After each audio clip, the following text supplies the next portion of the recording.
sommes ravis à la métropole européenne de Lille d'accueillir le Tour de France le 6 juillet 2022. La dernière fois, c'était en face du stade Pierre-Mauroy, c'était une arrivée en 2014. Aujourd'hui, c'est un événement, c'est le J-100. C'est-à-dire que pour nous, c'est une telle fête populaire qu'on va organiser jusqu'au 6 juillet toute une série d'événements parce que je l'ai dit, c'est une fête populaire, c'est une fête gratuite, c'est une fête qui rassemble tout le monde. Et donc on va marquer au fil du temps différents événements. Le J-100 aujourd'hui avec notre parrain Bernard Thévenet, il y aura J-85, le Paris-Roubaix. Et puis nous aurons aussi les particuliers qui vont faire le tracé avec leurs enfants.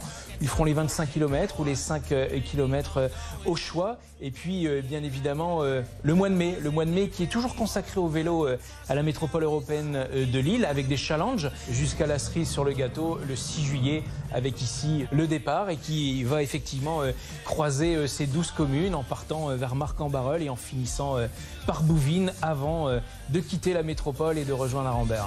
Et sur ces 12 communes, des animations, et notamment à Forêt-sur-Marque, pour les 100 ans de Forêt-sur-Marque, nous aurons un petit événement spécial, une petite guinguette du Tour de France. Alors si pendant quelques heures ou quelques jours, on peut être le centre du monde, j'en serais ravi parce que c'est un bonheur pour tous de faire connaître la métropole, la ville de Lille, et c'est un bonheur, vous imaginez, pour nos hôteliers, nos restaurateurs et l'ensemble de l'économie métropolitaine.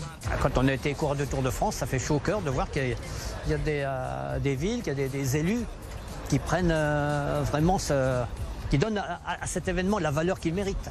Ce qui est certain, c'est que ça sera le premier grand rendez-vous du Tour de France ici, au départ. Hein. Je pense qu'il y aura beaucoup de pression au départ parce que c'est vraiment une étape où il peut se passer beaucoup de choses. C'est peut-être pas l'étape où on va gagner le Tour de France, mais malheureusement pour certains, ils risquent de perdre le Tour de France dans cette étape-là.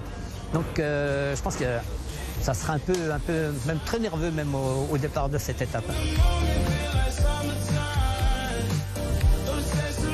C'est l'image d'une politique métropolitaine autour du vélo. Avant, il y avait 3 millions d'euros dédiés aux pistes cyclables. Nous avons décidé, tous les élus communautaires, de mettre 100 millions d'euros pour développer l'ensemble des pistes cyclables. Il y a environ 800 km de pistes cyclables. L'ambition, c'est de passer à 1200 km. Et nous réalisons d'énormes travaux en ce moment pour les pistes cyclables autour des stations Vélil, où nous avons décidé d'implanter une trentaine de stations supplémentaires.